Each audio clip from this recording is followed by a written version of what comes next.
bamukazaako lya wahabiya era ffe batuyita bawahabi. Buli musalafu yenna waali bamuyita muki? Muwahabi. Lwaki? Omusajja ono Sheikh Muhammad ibn Abdul Wahhab yalwanirira nnyo kye bayita aqida, enzikiriza. Era omuntu yenna bw'osomanga kye bayita aqida n'otasoma bitabo bya muwalimu ono Sheikh Muhammad ibn Abdul Wahhab, omanya nti aqida yo eriko obukendeevu. Ye musajja abawalimu bonna gwe beegattako nti mu aqida yakira ku baki? Ku banne. Agamba nti i'lam, Sseruganda ali wano nampulira, manya, rahimakallah, Allah kusaasire, adnahu yajibu alaina, nti kitukakata, mazima kitukakatako, kyabwatteeka gye tuli, taallum arba'i masail, okweyigiriza ensonga nnya. Tuteekeddwa okubeera nga tuzimanyi ensonga nnya.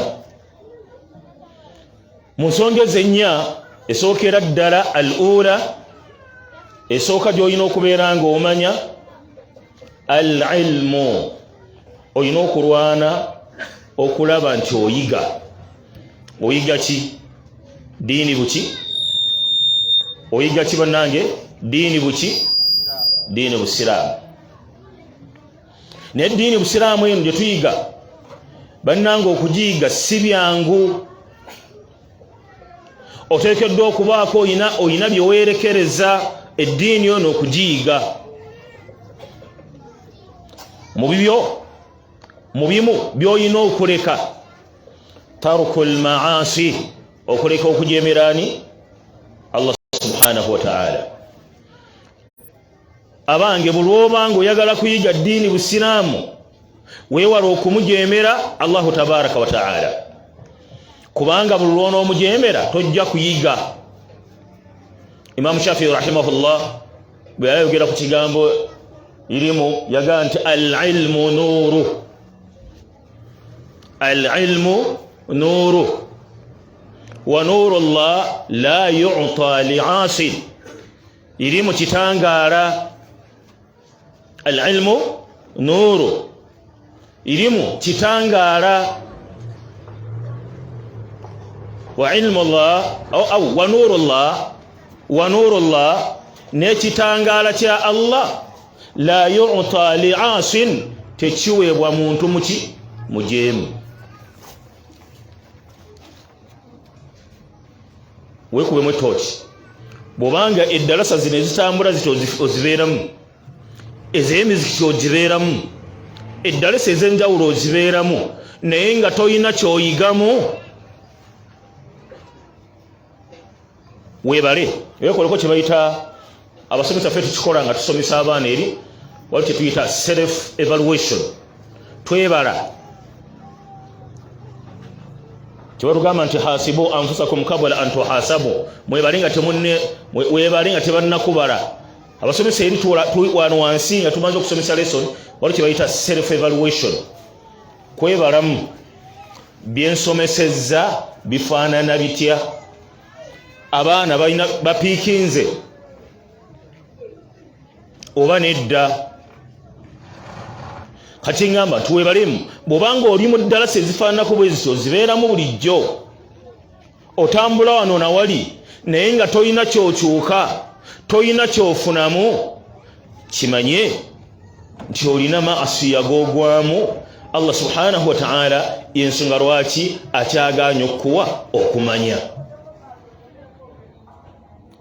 Kubanga Imam Shafi'i atugambye al-ilmu nuuru, irimu kitangaala, wa nuurullah ne kitangaala ky'owekitiibwa Allah la yu'ta li'aasin, tekiweebwa muntu muki?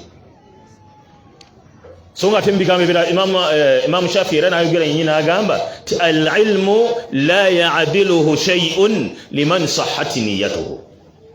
Irimu tewali kijenkana, singa omuntu enniya ye ebeera nnungi n'ensimbi tezisenkana ye kuba n'owa ssente yeetaaga yakola atya eyasoma.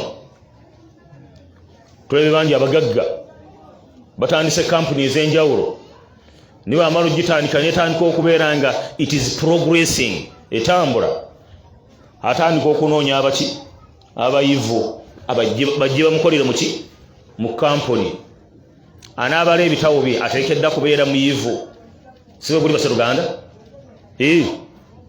so irimu tewali kisobola kujenkana eri omuntu ano ateerezezza enniya ye ekimutwala okusoba ayagala kola kutya kuyiga busiraamu.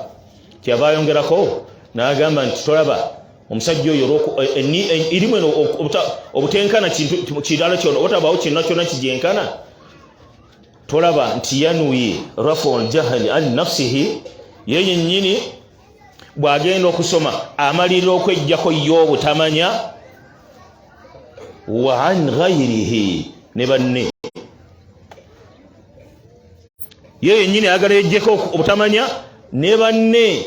Era yensonga lwaki tutinattina tutambula mu bitundu ebyenjawulo, nonsanga wano nonsanga wali. Omulimu w'entaawo ku lwokusatu twali ku Sunday twali ntaawo, ati ku lwokusatu yansanze yabadde atambula mu kireko omwo, yansanze ndi ku kituuti n'atuula naga nti ate seeke nti nayo nsomesaayo. Twekigeza nti tutambula kannaginaji tuva wano tugenda wali. Lwaki bwe twabaako wetutuula ne tubaako ke tuyiga, twagala ne bannaffe bakakole kiki bakayige. Ntegereka bulungi al-ilmu mu irimu eyo gye twogerako. Sheikh agenda mu maaso n'agamba ti wa huwa ma'rifatullah, irimu gye twogerako eyo muteekeddwa okumanyiraani Allah subhanahu wa ta'ala, wujudihi okubeerayo kwe. Buli yenna atudde wano ekyamulese kusoma busiraamu labudda an ya'rifa, ateekeddwa okumanya nti Allah subhanahu wa ta'ala mawjudu gyali.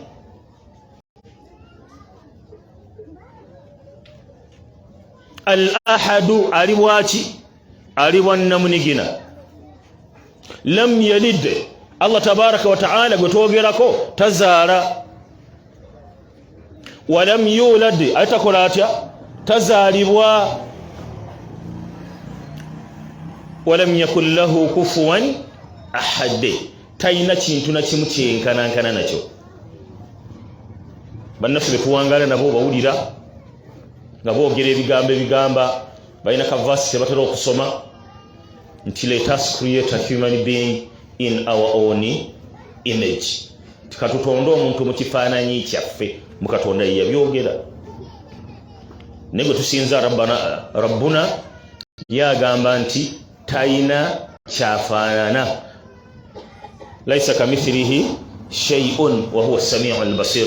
Allah tabaraka wa ta'ala tayina kyafaanana, sami'un muwulize, basirun mulabi. Fa abantu batenda na bitende ebyo tugundi oyo muwulize, mulabi tugamba awulira, araba. Ebintu ebyo birina limitations. Okuwulira n'okulaba kulina limitations, kulina we kukoma.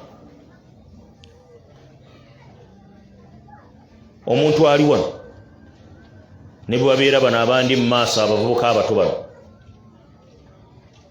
once it comes to a sister, to a friend, senga omwakuba munnaakaama nsobola okukawulira nze oba gwe osobola okukawulira lisaidi eyo, gwe tebakuyita muwulize oba towulira. Omulabi tusobola okulaba ebiri mu nnyumba eyo nga tetutunudde mu ndabirwamu, ebiri munda tubiraba, naye Rabbul Alamin waggulu gyali, waggulu gyali ku arushi ye alaba ebitambula mu nsi yonna. Kati oyo ffe tuba tetumufaanana bannange. oyo temufaanana. Ekyokubiri wa ma'rifatu nabiyyihi sallallahu alayhi wasallam, tulina okumanya nabbi we. Ani oyo? Wangi basebo bangi banyabo omubaka Muhammadi sallallahu alayhi wasallam, tulina okumumanya. Muhammadi yani sallallahu alayhi wasallam yazaalibwawa? Ani amuzaala? Taata we yani? Maama we yani? Tekikoma kumanya umanya bamuzaala yazaalibwa ludda wa, wabula ta'atuhu fima amara, tuteekeddwa okubeera nga tumugondera mu bye yakola atya, bye yatulagira. Wajitinabu manaha anhu wa zajar, sekyo kyokka n'okwewala ebyo bye yatukola tuki, bye yatugaana sallallahu alayhi wasallam. Buli kyomanya bw'omanya nti kino yakigaana, let me cite one kampeyo kimu. Mbaka sallallahu alayhi wasallama nahana, yatugaana okuliisa omukono ogwaki, ogwa kkono. Bwe tuba tuli emmere yatugaana okuliisa omukono ogwaki, ogwa kkono. Era lumu omubaka sallallahu alayhi wasallam abeera akuŋŋaanya we baali, n'alaba omwami omusajja ng'aliisa omukono ogwa kkono, n'amugamba nti wange la ta'kul bishimaali, toliisa mukono gwaki. Musajja n'addamu n'agamba nti la astati', sisobola. N'amugamba lastata'ta, togenda kusobolera ddala. Fama mana'ahu illa al-kibr, twali kyamugaana okujja okwekola kiki, okwekuza. Omubaka kiki yamugamba ntogenda kusobolera ddala, kwali kumusabira dduwa, yamaze omukolimira. Omukono gwakala, teyaddayo gusitula nga gukoze eki, puresa egukoze eki egukubye, tegwaddayo kusituka. Kati bwatugaana, tuyina okuteeka mu nkola manya bwatulagira, tuyina okuteeka mu nkola, ate bwatugaana tuyina okukola kutya, okuleka. Sallallahu alayhi wasallam. Ntegereka bannani? Naam, ekyokubiri n'agamba nti wa ma'rifatu diini l-islaami bil adilla, n'okumanya eddiini yaffe eno obusiraamu naye nga tulina obuki, obujulizi. Olwaleero shababu l-muslimin, abasomesa abasiraamu, ekigezo kye bafunye ku basajja bakulu kwe kubeera nga musajja mukulu bwe lwasomesa ekintu bamubuuza nti leeto, bamusaba obujulizi, leeta obujulizi seeka. Ate bba abavubuka bwe bayimirira agenda okusomesa ensonga ng'obujulizi abukola atya, abulina. Era tulaba ku social media okubawulira buli kimu, leeta obujulizi. Omubaka sallallahu alayhi wasallama buli kiyasomesa yakisomesa na buki, tubudodo nga tugambe wano wa ma'rifatu diinil islaami, n'okumanya eddiini y'obuki, bil adilla, na buki, na bujulizi. Kitegereka basiruganda? Kati mugenda kunnyambako wano abakyala n'abaami. Obusiraamu tulinamu empaji mmeka? Tulina empaji mmeka? Njala tubeere ffenna basiruganda. Abasiraamu, obusiraamu bulina empaji mmeka? Empaji esooka ani agimanyi? Owanika mukono. Naam, shahada. Njala ogyogerere ddala bulungi, ogikutudde. Shahada anasobola okukyambako, anasobola otumuyamba. Naam, yimuka muvubuka muto, ojjoojogere na wano wendi, jangu wano, itasaidie roboti. Shahadatu an la ilaha illa Allah Muhammadur Rasulullah. Shahadatu an la ilaha illa Allah Muhammadu. Anayinza okusinga kaawo, njagala nga mutongo ono. Shahadatu an la ilaha illa Allah Muhammadur Rasulullah rasulullah njagala asinga ku oyo wangi kituufu awo nange nziramu okwogera ekigambo kya muganda wange yambadde program Sheikh Jaafar nti tuyina amasomo gye tusomesa obusiraamu fefe nnyini abali wano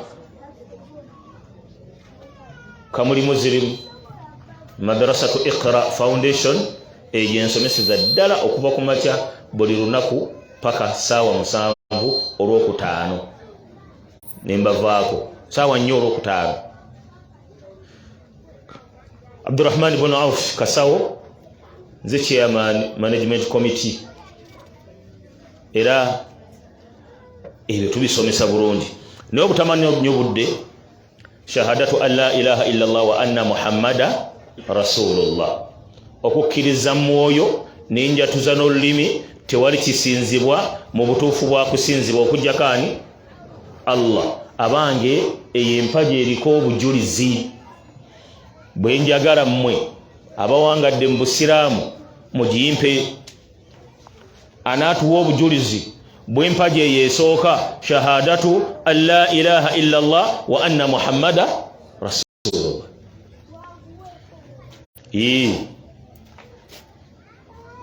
Ani atuwa?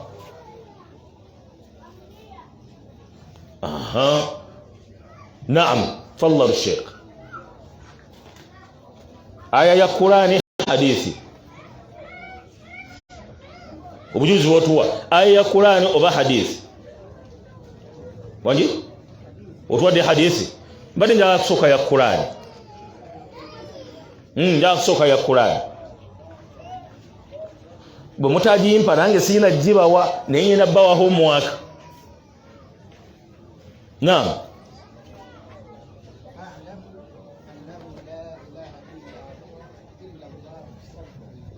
fa'alam annahu la ilaha ay sego jeeri musuratu Muhammad ngamba nga bwagisomi damu Sheikh tuulire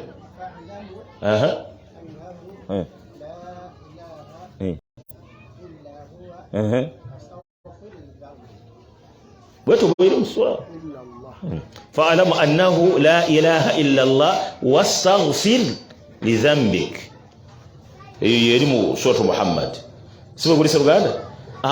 Eyo bujulizi wa shahada ntegeka bulungi saagala bakusabe bujulizi nga tokola otya waliwo aya endala shahida Allahu annahu la ilaha illa Allah qa'iman bil qisti genda maaso ezo bujulizi wa shahada ntegereka bulungi.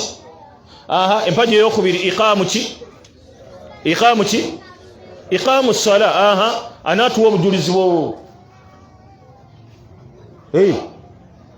musale sola 5 wano era mwenna abasinga obungi subuhi mwagisadde okujjako abalina ebizibu byabwe sibe guli obujulizi obujjawo obukugamba saala. Naam suratu al-Baqara tafadhal.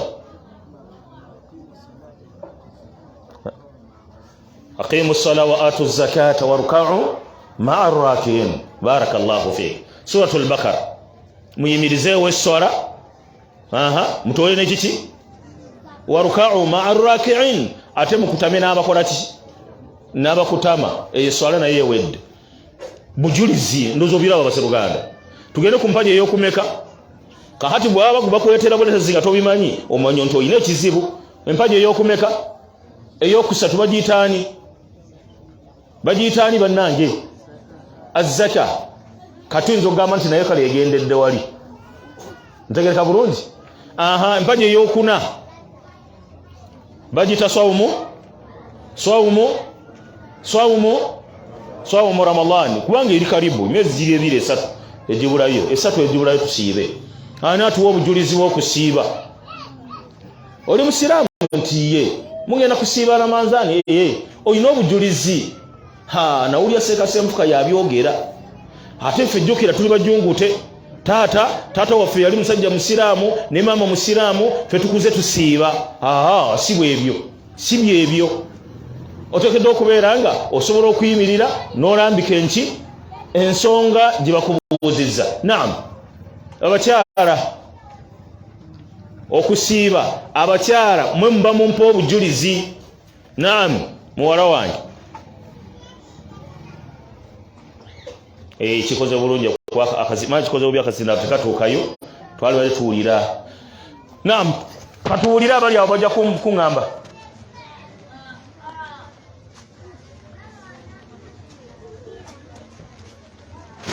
Barakallahu fiki yeyo. Ya ayuha alladhina amanu kutiba alaykumus siyam kama kutiba ala alladhina min qablikum la'allakum tattaqun.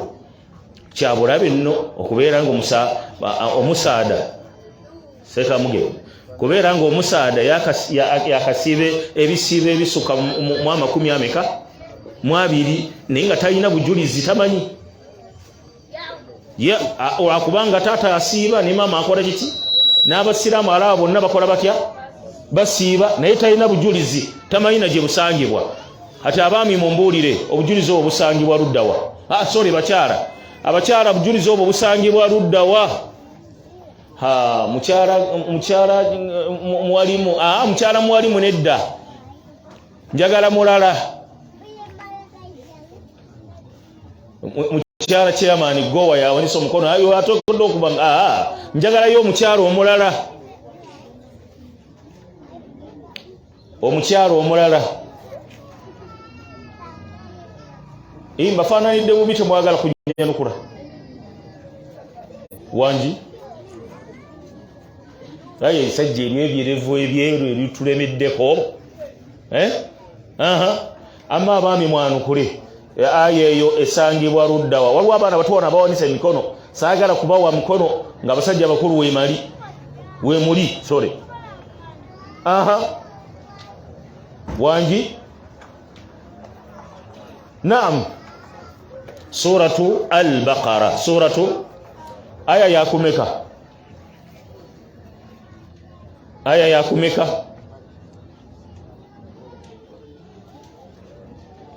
Kale twaze kusoma na kutubuuza bibuuzo, naye ate mu bibuuzo tuyigiramu ki nnyo, si bwe buli basaluganda. Kati aya eyo nayo mugende mugikole kiki, muginoonye. Empagi esembayo bagiyita hijjul baitillahi alharam, kulambula nyumba ya Allah yaki, kulambula nyumba yani. Obujulizi obutugamba tugende e Makka, obujulizi obugamba tugende e Makka.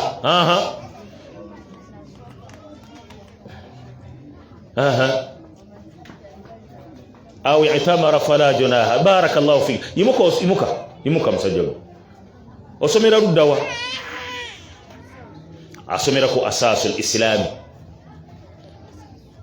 Inna as-safa wal marwata min sha'airillah faman hajja al-bayta aw i'tamara. Banji lwali bali mu omora sibuguli obujulizi bwa bulese nakalanga akakubi yakola atya jasomera sagala kaddamu. Olabe empajezo obusiraamu, empajezo netaano ezo ombaka sallallahu alaihi wasallam. Manya obusiraamu kwe butambulira kuliko obuki, baseruganda, obujulizi bino byokugamba nti nawulya sekagundi anti yabisomesa ate naawe olina obikola kiki, obikwata. Athaniya, ensonga eyokubiri, al-amalu bihi, okukolera ku irimu eno gyokoze eki, irimu gyokoze otya, gyosomye, byosomye obiteeke mu nkola, biteeke mu nkola, si kubisoma ng'owerekaawo oba n'obiragira banno ggwe nga si bw'okola otya. Mbaka Allah jalla jalaaluhu yatugamba ti atamuruna an-nasa bil birri wa tansawna anfusakum wa antum tatluna al-kitaba afala ta'qilun. Atamuruna an-nasa bil birri, mulagira abantu okukola obulungi. Be bammwe abalagira abantu okukola obulungi watansawna anfusakum naye nga temwe temwekola kiki mwerabiddwa mwerabidde nti nammwe muvunaanyibwa okukola ebyo ne mwerabira emyoyo gyammwe wa antum tatiluna alkitab naye nga ate mmwe mukwata Qur'an ne mugikola kiki mwe musomera abantu amateeka afala ta'qilun seka sudiri kivunula kiteekyo afala ta'qilun temutegeera temumanyi wanji so al-amalu okukolera ku byokoze eki Imam Shafi rahimahullah yagan fa'alimi bi'ilmihi lam ya'malan mu'addabu min qabri ubadun wasan qabla ubadun wasan fa'alimi bi'ilmihi lam ya'malan mu'addabu min qabla ubadun wasan omuntu fa'alimi bi'ilmihi lam ya'malan omuntu ako asoma ilimu nagisomera balala ye n'atagikolerako mu'addabu min qabla ubadin wasan be bagenda okusooka okubonerezebwa nga abasinza amasanamu bo tebannakola kiki tebannavunaanibwa Allah tannabavunaana abasajja abasinza amasanamu Allah tannabavunaana awataategeerako nti Allah gyali bagenda kubeera nga tebannavunaanwa nga gwe eyasomera abantu ebigambo amateeka ga Allah subhanahu wa ta'ala nga gwe sibyoliko nga tonnaba bo tebannaba kubeera nga bavunaanwa athalitha ekikolo ekyokusatu ad-da'watu ilayhi okubeera ng'okoowola abantu ng'obakoolera ku irimu eyo okoowola abantu ng'obakoolera ku irimu eyo gye wayiga kyola ng'omaka Muhammad sallallahu alaihi wasallam okusindika Mu'adh ibn Jabal ogenda e Yaman okusomesa abasiraamu yamala kumukola kiki yamala kumuyigiriza yamutuuza wansi n'amala okumusomesa namubuuza n'ebibuuzo n'abikola atya n'abiyita ntegeeka baseruganda si kumala gagenda kusomesa bantu nga totudde banna usulu balina ekigabo kyebagamba nti faqidu shay'in la yu'ti atalina kintu tekimubangibwa atalina irimu tebamubanja gikola kiki baseruganda gisomesa atalina irimu tebakubanja gisomesa ate ogenda kusomesa ki sooka otule wansi okole kiki osome bw'omala okusoma genda okole kiki tola mbaka sallallahu alaihi wasallam batugamba mu suratu Yusuf qul hadhihi sabili sakasidu si Yusuf oyo qul hadhihi sabili ad'u ila Allahi ala basirati ana wa man ittaba'ani al-aya Yusuf mbaka sallallahu alaihi wasallam abagant Allah jalla jalaluhu amugamba nti qul bagambe gwe Muhammad sallallahu alaihi wasallam hadhihi sabili dino lyekkubo lyange ad'u ila Allah kwensinziira nenkoola abantu okujja eryani eri Allah subhanahu wa ta'ala kyensinga okwagala munagamba ala basira ay ala ilmin nga mmaze kukola kutya kusoma mara kukola kutya faqidu shay'in la yu'ti atalina tebamubanja toyina irimu tewali akubanja gisomesa kyamundani nino tulina okusomesa abantu yes ogenda basomesa ki naawe oyinza okubeera ng'oli mu bantu abatookedde okutuula bakukole batya bakusomese ate okutta ebitabo emijalladu walogenda alwako nga akutta emijalladu naye nga tasobola na kusoma birimu naye lwaki ayagala naye bamuyite muki muwalimu obuwalimu buyina ebizibu omuntu asobola bamala bwayimira naga nti alhamdulillahi rabbil alamin wassalatu wassalamu ala rasulillah nga naye afuuse muki muwalimu abanga byetaaga kutuula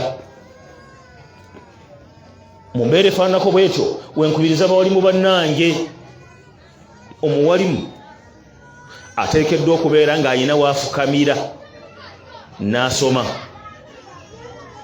bw'oba tolina waafukamira kusoma seruganda wegendereze by'osomesa abantu waliwo bo nga baayiga oluwarabu alhamdulillah baganda baffe oluwarabu balumanyi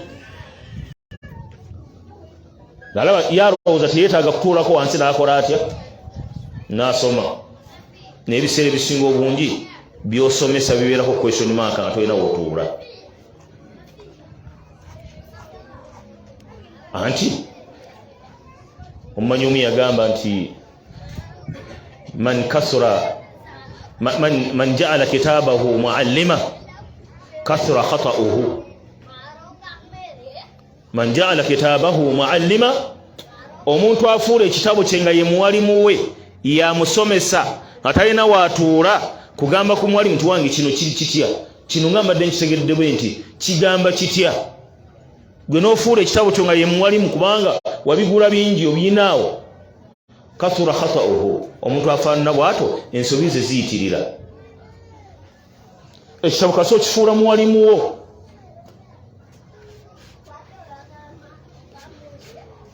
ojja kufunula ebitaliiyo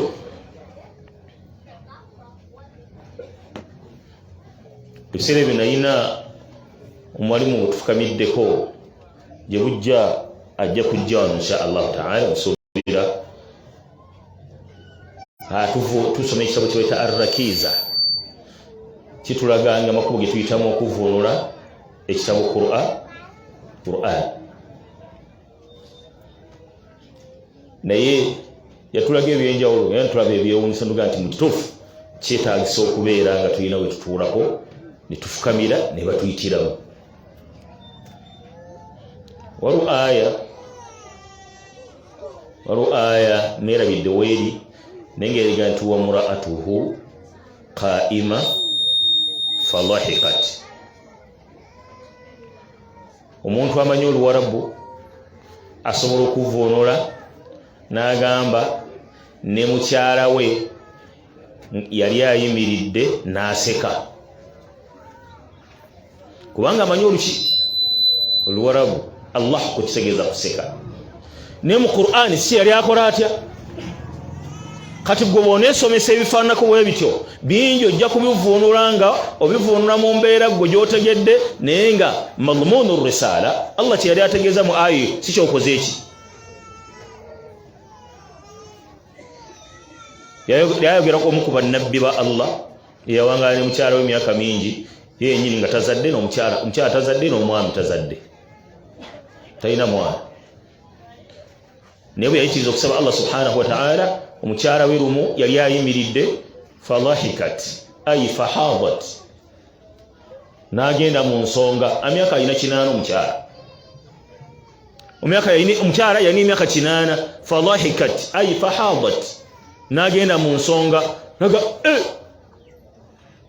kubanga abakyala abasinga obungi baba bagenda dda mu kibayita menopause ate bakyagenda mu nsonga ezo naye oyo yalina 8 n'akola atya n'addayo n'alwala era bwe yalwala yafuna oluki n'akola atya kakati bw'onaba nga ggwe Kur'ani ogyetuulirako wekka olw'okuba oluwarabu walukola kiki waluyiga ojja kuvunula ebifaanana bitya ojja kuvunula ebifaanana bwe bityo oleeta obuzibu seruganda kati beetaaga okubaako woofukamira bawalimu bannange mbakubiriza nga nange neekubiriza nti tubeereko gye tufukamira twongere okwetegereza bitusomesa abaki abantu kul hadhihi sabili dino kkubo lyange ad'u ila Allah diempitamu okora abantu okujeri Allah tabaraka wa taala. Ana nze kenyini manya ala basira nga maze kusoma nga Muadh omubaka we yamara kumusomesa nasoka namugandi gende wa basaluganda gende Yamani nga amaze kumusomesa.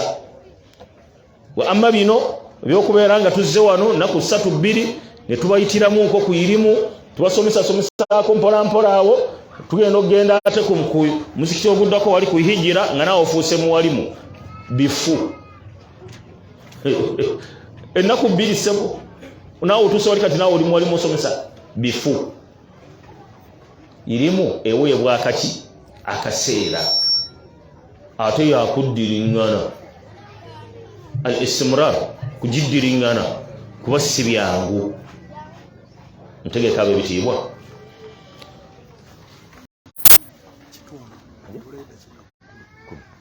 Naam, athalithatu ensonga eyokusatu ad-da'watu la as-sabru eyokuna as-sabru ala al-adha fihi okugumikiriza bannange mu kusoma irimu mulimu ebizibu si byangu okusoma kulimu ebizibu era buli alowooza nti mwana wattu kuba kuyisa mukka mu kiseero tonna kufuna muwajahatun akabaatu emisanvu egigenda okukola kiki okusinkana mu kusoma ne mu kukoowoora ne mu kukolerako tojja bisobola.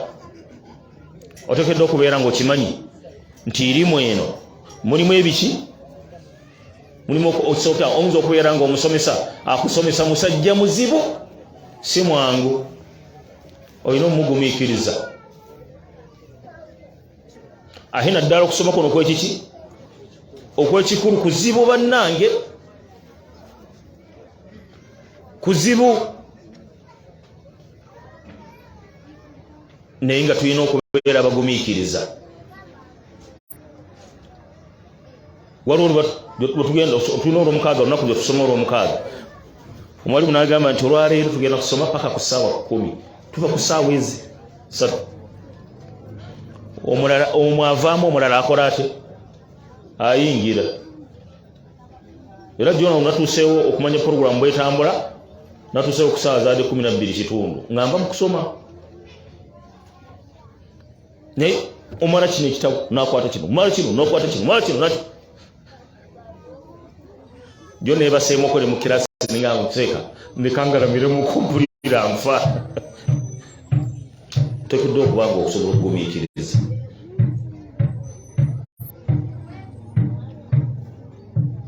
Si byangu asabru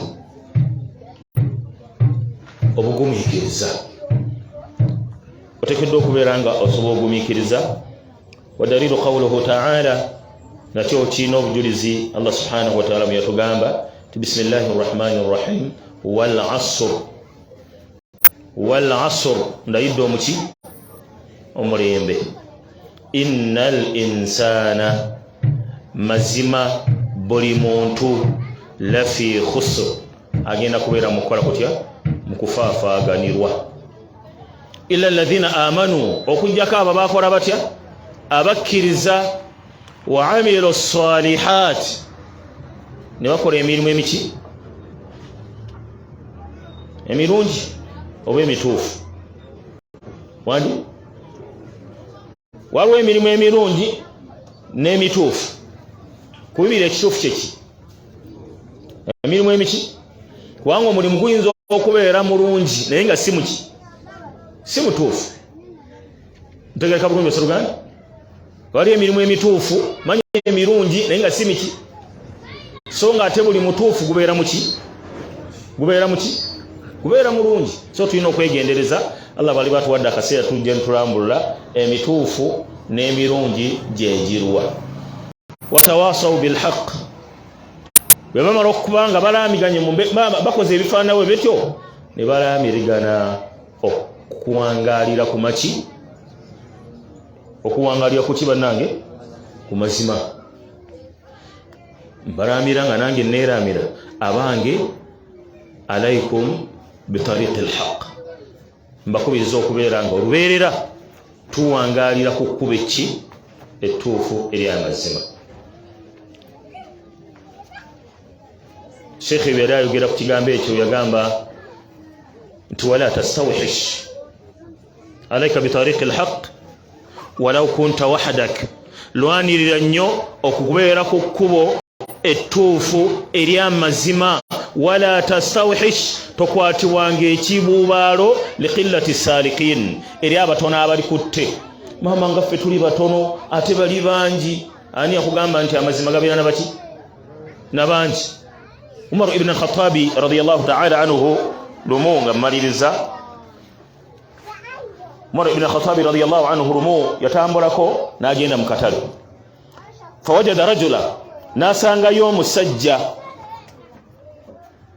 Omusajja oyo bwe yamusangayo ng'asomeddwa egamba nti Allahumma ij'alni min al-qalil, ay Allah nteeka mu bantu abaki abatono.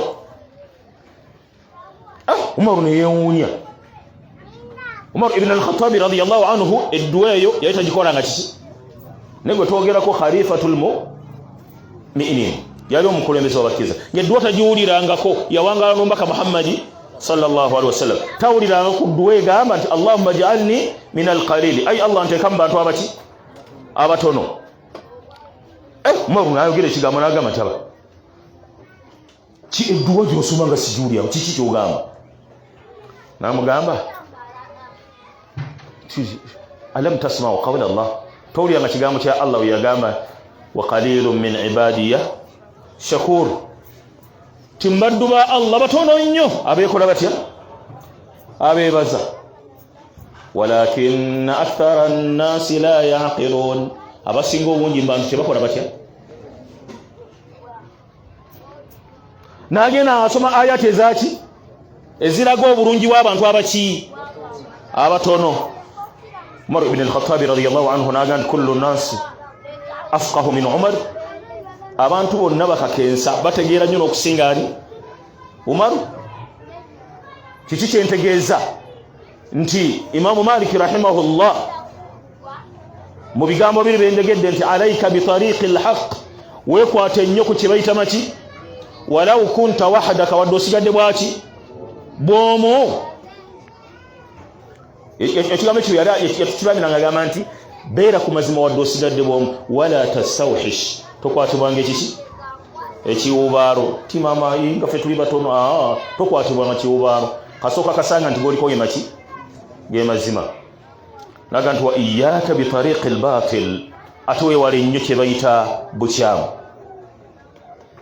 Wala taghtar bikathrati al-halikin, toyinulanga olw'abangi boolaba bagoberedde obukyamu. Bakubanga olwali twalanze kivulu wano kya Shiba, olowooza singa abantu bakyaliwe bati? Singa wano wakoze watya? Wabooze dda nga Shiba yagenda okujja. Singa wano wakoze watya? Wabooze dda. Naye olw'okubanga bino bwe bityo bajja mpola mpola, ate bwe bajja abangi lwetweraliikirira. So bajja abatono tugamba nti alhamdulillah, bajja abangi weeraliikira nga bazze bangi. Bano bonna bazze kukola kutya? Bazze kukola kutya? Bazze kusoma bano. Wa iyyaka bitariqi al-batil, weewale nnyo ekkubo ekyamu. Wala taghtar, toweyinulanga bikathrati al-halikin, olw'abangi abali kutte naye nga bagenda kukola kutya? Kuzikirira. Tegeka masalo ganda kusinzira ku budde mukama wange programma gyampadde, ndabira ddala nga sibumbukutte. Nsaba okkirize insha Allahu taala tujja tukoma. Sigamba nti entaana gye